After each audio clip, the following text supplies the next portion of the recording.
Comme le soleil, lui aussi, il est généreux. Il nous offre 3 minutes de rigolade chaque jour, Daniel Morin. Ça va les petits amis? Oui. Moi, je sais pas pourquoi, mais je me sens hyper bien. Alors attention, je suis presque de bonne humeur. Je dois être malade. Bon, bref, on n'est pas là, même si c'est passionnant, on n'est pas là pour parler de moi. Bon, vous savez ce qui a commencé hier soir? Non. Non, Mathilde, c'est pas le salon du pâté en croûte. Non, ça, c'est en octobre à Bourges. Non, Sophie, c'est pas le salon pour une économie mondiale équitable où tous les hommes seraient traités dignement. Non, déjà parce que ce salon n'existe pas et parce que c'est pas étonnant qu'il n'existe pas avec un nom aussi chiant. Bon, non, taisez-vous tous, vous m'agacez.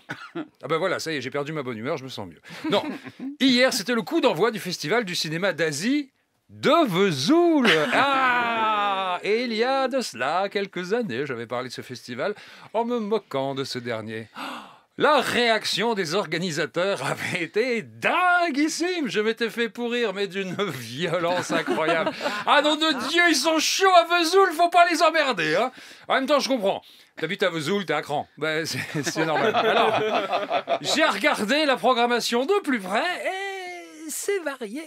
Il y a du film afghan, japonais, chinois, il y a des films qui viennent du Kyrgyzstan, du Kazakhstan, plein d'autres pays que je sais pas écrire. Bon... Alors, pour tous ceux que ça intrigue, laissez-vous tenter. Tenez, dans un peu plus de 3 heures, il y a L'Ange blessé, un film kazakhstanais de l'immense Emir Baygazine. Alors, l'histoire... C'est l'histoire de 4 destins, 4 adolescents qui devront brûler leurs ailes pour se trouver une place dans le monde.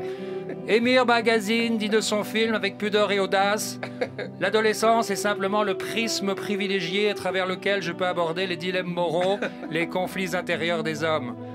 L'Ange blessé est un film sur la perte de l'innocence. Quelque chose s'est brisé dans la conscience de ces adolescents. Un nouveau système de valeurs apparaît.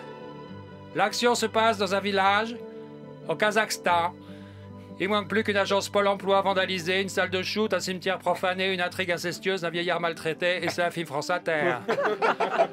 Un film à voir en VO forcément, parce que le son d'une langue, c'est l'âme de la bouche. Ne cherchez pas l'origine de cette situation et de cette citation, elle n'existe pas. Parfois je dis n'importe quoi.